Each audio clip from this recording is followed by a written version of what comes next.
Doctor साहेब, जो मैदे का अल्सर होता है उसकी क्या वजूहात है और इलाज क्या है, जल्दी जल्दी बताना आप।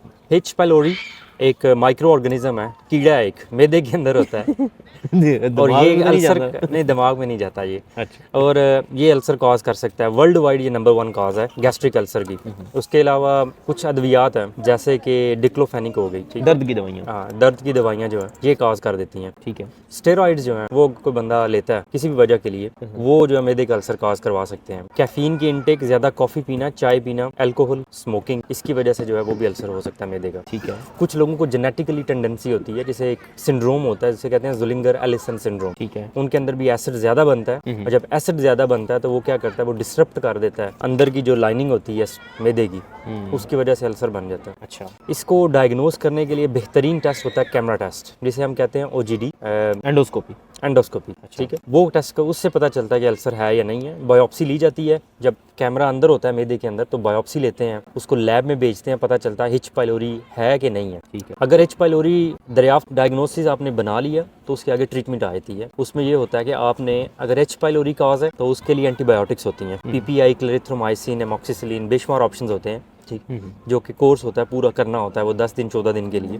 वो डॉक्टर के रिव्यू करनी चाहिए, उससे पूछना चाहिए, वो आपको मजीद बेहतर बताता है कितने दिन के लिए लेना है। उसके अलावा जो कंट्रीब्यूटिंग फैक्टर है जिसकी वजह से अल्सर हो रहा है, अगर H. pylori नहीं है तो आप कैफीन जो ज़्यादा ले रहे हो, चाय पी रहे हो, कॉफ़ी पी रहे हो, वो कम कर दो, अल्कोहल, स्मोकिंग कम कर दो, दर्द की दवाइयाँ ले रहे हो तो उसका अल्टरनेटिव ढूंढो कोई, जैसे पैरासीटामोल है, पैरासीटामोल बेहतर होती है स्टमक के लिए एज कम्पेयर टू NSAID, वो कम कर दो। और एक इसके अलावा PPIs होते हैं, कुछ कैप्सूल्स होते हैं, ओमेप्राजोल वगैरह, उसका कोर्स करवाते हैं। अगर गैस्ट्रिक अल्सर, मैदे का अल्सर हमने दरियाफ्त किया, पता चला कि मैदे के अंदर है, 6 से 8 हफ्ते उसको ट्रीट किया जाता है और दोबारा से कैमरा टेस्ट करवाया जाता है टू मेक श्योर कि जो ना वो अल्सर ठीक हो गया हुआ है, क्योंकि अगर वो ठीक नहीं होता तो बहुत ज़्यादा चांसेस होते हैं कि वो उससे आगे जो है ना वो कैंसर या कुछ भी बन सकता है। तो इसलिए इंपॉर्टेंट होता है कि दोबारा उसका कैमरा टेस्ट करवा के पता लगवाया जाए कि अल्सर ठीक हो गया या नहीं हुआ। अच्छा डॉक्टर साहब, एक बंदा है, पता नहीं क्या है वो, लेकिन बंदा है वो। अच्छा। और वो क्लेम करता है ये जो कैमरा टेस्ट होता है, एंडोस्कोपी होती है और जो अल्ट्रासाउंड और इस तरह के जो टेस्ट होते हैं ये कैंसर करते हैं, तो क्या वाकई में जो अल्ट्रासाउंड और जो कैमरा टेस्ट है, अल्ट्रासाउंड जो है ये तो बहुत ही बेज़रर सा टेस्ट है,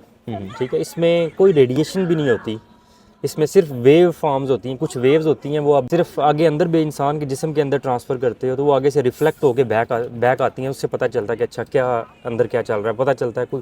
कुछ वेव्स जो हैं वो ऑब्जॉर्ब हो जाती हैं, कुछ जो है वो ऑब्जॉर्ब नहीं होती, तो ये बहुत बेज़रर सा है। एंडोस्कोपी जो होती है, जो कैमरा टेस्ट होता है, ये भी बेज़रर सा टेस्ट है, ठीक है, इसकी कॉम्प्लिकेशंस होती हैं, most of the time they are less than 1% कि उसकी वजह से कोई इन्फेक्शन, ब्लीडिंग, कोई इस तरह के हो जाए, लेकिन ऐसा नहीं होता कि जो है ना कि वो कैंसर काज करवा दे एंडोस्कोपी की वजह से, ऐसा नहीं होता। कोई ये सब जो है ना झूठी सुनी सुनाई बातें। बेसिकली प्रॉब्लम ये है कि ये कैमरा टेस्ट जो होता है, एंडोस्कोपी, ये एक वजह ये भी होती है करने की कि कैंसर को रूल आउट किया जाए, और अक्सर औकात ऐसे होता है कि आपको कैंसर नज़र आ जाता है। तो इसका ये मतलब नहीं है कि कैमरा टेस्ट या एंडोस्कोपी करने की वजह से कैंसर हुआ है, बल्कि कैमरा टेस्ट की वजह से वो तशखीस हुई है उसकी। ऐसे ही है। वैसे अगर किसी को स्टमक अल्सर हो तो उसकी अलामात क्या होती हैं? हाँ, ये बहुत अच्छा क्वेश्चन आपने पूछा है। उसमें बेशुमार चीज़ें हैं, हर बंदे को अलग अलग अलामत आती है। कुछ लोग कहेंगे हमें मतली होती है, नोजिया जिसे हम कहते हैं, दिल खराब होता है, या दर्द होता है, ये बिल्कुल छाती के नीचे सेंटर में, पेट में ऊपर दर्द होता है, और स्पेशली जब खाना खाते हैं तब दर्द होना शुरू हो जाता है।